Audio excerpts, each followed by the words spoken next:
hygiénique. Je pas de plus, ça reste au bout comme une chica. José Bové a dit que c'était allergique. Il paraît qu'on est plusieurs dans le même caca. On ira plus manger au week-end car c'est caca. Le seul remède c'est une assiette de foie gras. Un verre de rouge, du roquefort et pas de soda. Demain on porte plainte contre l'Amérique. Nous sommes c'est du bon et du biologique. Attends, tu vas voir, on va leur faire la nique. Si l'Éric nous embrouille comme... On leur mettra le cochon dans le maïs et on mettra les glaçons dans le pastis. On leur mettra le cochon dans le maïs et on mettra les glaçons. Bonjour mes amis, ces derniers jours j'étais en train de compter le nombre de personnes que j'avais sur Facebook et en fait j'ai vu que j'avais environ un tiers de musulmans, un tiers de juifs et un tiers de chrétiens et puis peut-être aussi un tiers d'autres choses.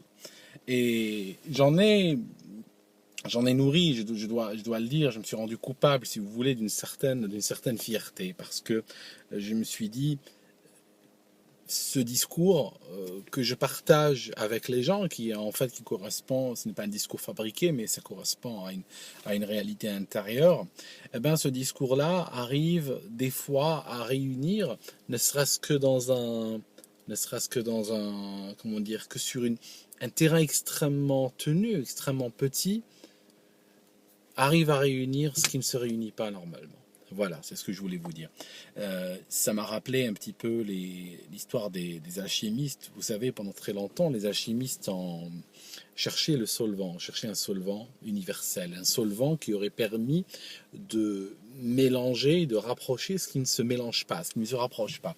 Et le fait d'avoir trouvé, par exemple, que le mercure permet de dissoudre, ou bien d'amalgamer, si vous voulez, l'or et l'argent, permet de les mélanger, eh ben, c'était une invention, une découverte absolument extraordinaire pour eux.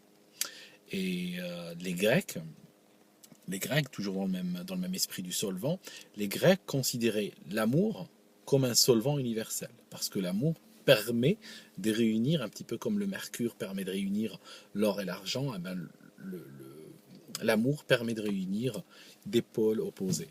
D'ailleurs, pourrions-nous, je parle de la perspective d'homme, pourrions-nous supporter une femme, par exemple, plus que 3 heures s'il n'y avait pas l'amour, par exemple. On voit bien que l'amour est très important. C'est pour ça que quand les gens se demandent s'ils sont aimés, quand quelqu'un demande si l'autre l'aime, c'est en quelque sorte, il n'est pas toujours à la recherche d'amour, mais il est en train de chercher l'acceptation. Il est en train de dire: est-ce que l'autre m'accepte comme je suis, avec mes défauts, avec tout mon côté insupportable? Et c'est pour ça qu'il est en train de demander de l'amour, parce que il le sait, c'est un petit peu comme m'avaient dit les Grecs, il sait que dans l'amour, tout est soluble. Voilà, ça c'était une introduction qui en fait n'a rien à voir avec le cœur de la vidéo. Aujourd'hui je voulais vous parler j'ai presque botté en touche en fait, je vais m'éloigner un petit peu des problématiques de tous les jours. Je ne vais pas vous parler d'ISIS, je ne vais pas vous parler de Gaza, je ne vais pas vous parler de choses comme ça. Je vais juste vous parler de la différence entre l'économie des pays du tiers-monde et l'économie des pays dits développés. Alors, je vous explique un truc. Dans un pays, par exemple, je suis en Angleterre, pour chaque demande, il y a plusieurs offres. Par exemple, si on sait qu'on a besoin de 100 sièges passagers entre Londres et New York, le marché va en proposer peut-être 300. Pour chaque 100 sièges demandés, le marché va en proposer 300. Quand vous allez dans un pays comme l'Afrique, pour chaque 100 places qui sont demandées, le marché va en proposer 20. Et là, j'ai pris des exemples de places d'avion ou de places de train ou de ce que vous voulez. Mais en fait, c'est dans tous les domaines de l'économie pareil. Ici, on a une suroffre, alors qu'en fait, dans les pays du tiers-monde, qu'est-ce que font les opérateurs? Exprès, ils maintiennent la rareté. On pense souvent que la rareté dans les pays du tiers-monde est due au manque de moyens, mais en vérité, ce n'est pas vrai. Ils ont tous des marchés absolument extraordinaires, mais en fait, il y a les opérateurs, donc les fournisseurs, qui maintiennent une rareté artificielle. Je vais vous dire à quoi ça sert. Quand en Europe, des fois, il y a des scandales économiques concernant l'entente illicite. Cette entente illicite est au sujet de quoi? En général, cette entente illicite est au sujet des prix.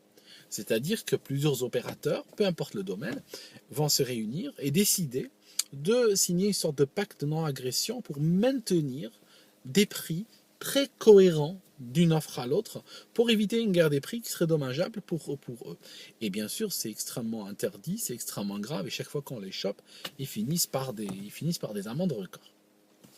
Dans les pays du tiers-monde, il y a une entente illicite aussi. Il y a une entente illicite. C'est une entente qui peut être explicite, mais le plus souvent, elle est tacite.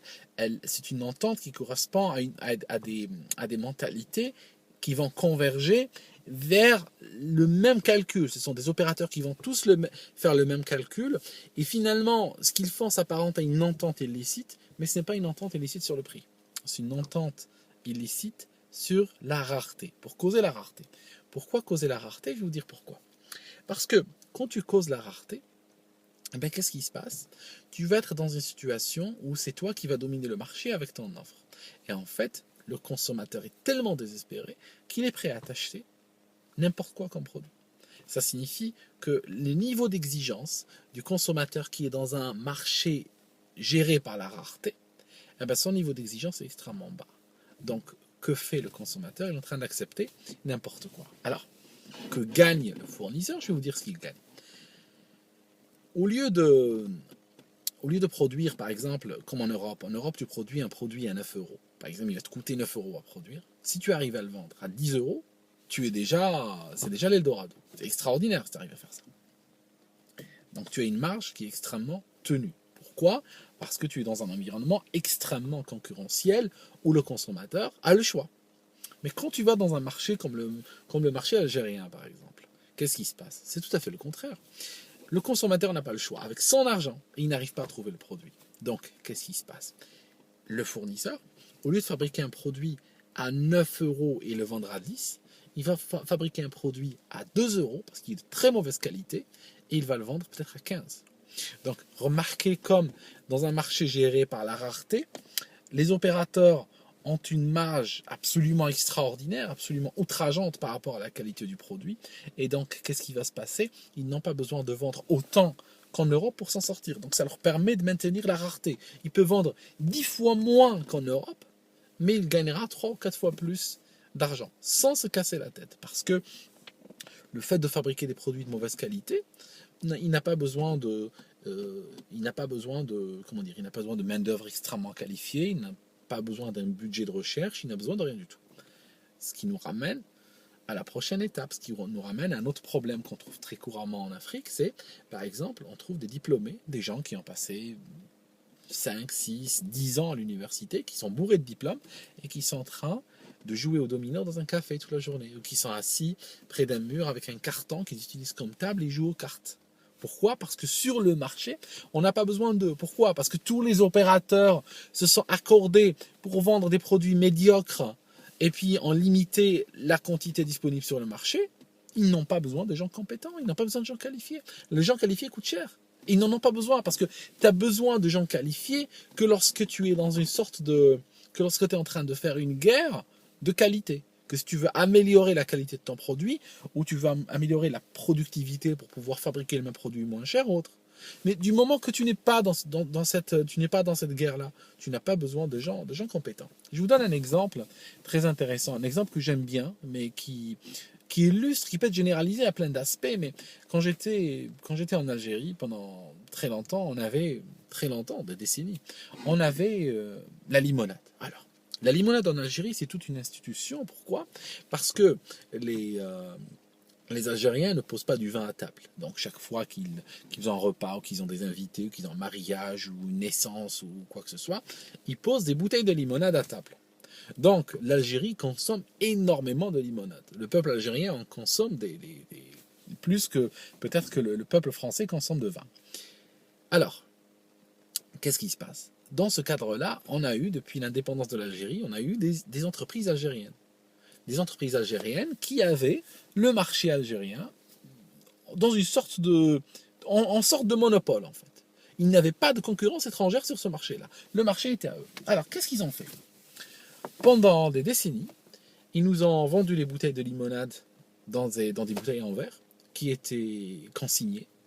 fallait payer très cher pour obtenir la bouteille.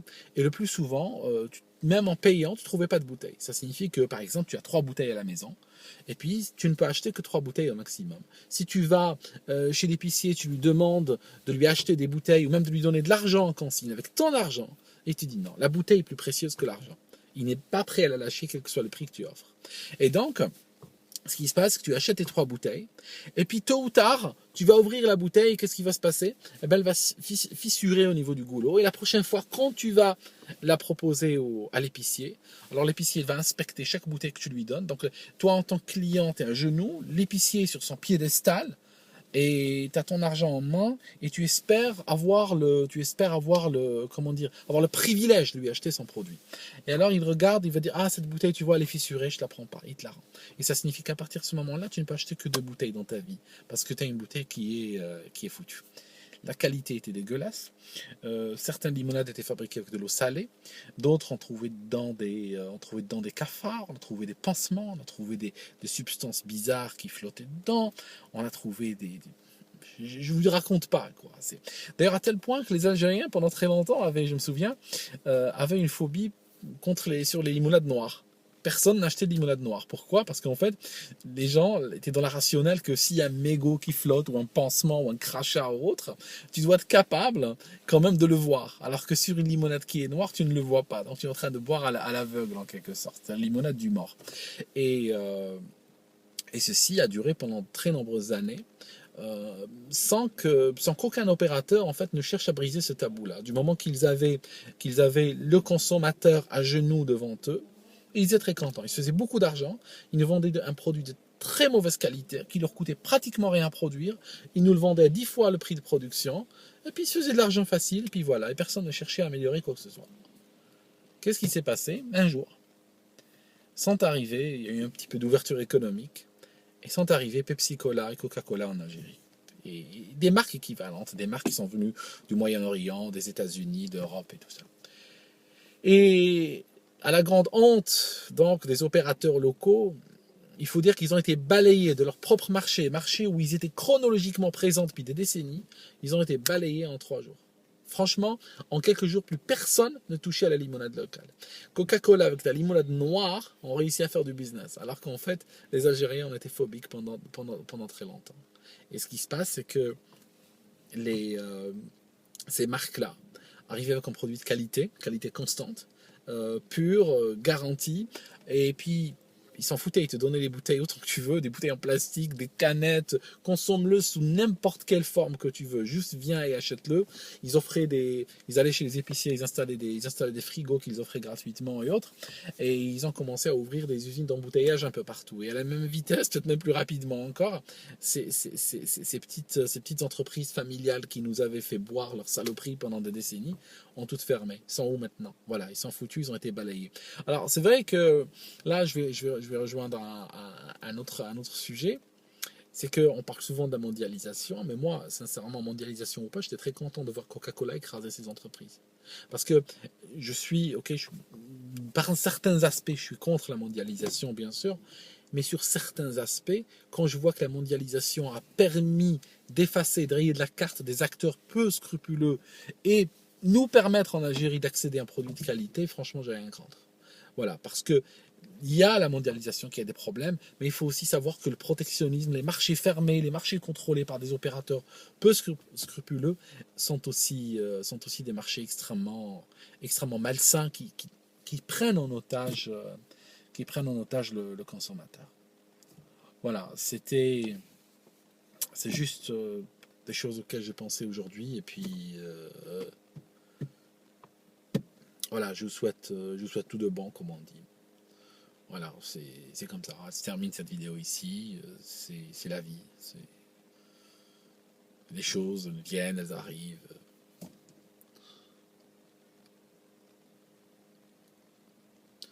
Enfin, je vous laisse. J'ai plein de choses à vous dire en réalité. J'ai encore plein de choses à dire. Je suis quand même une sorte de jeune fille pubère qui a du mal à balancer un certain nombre de choses.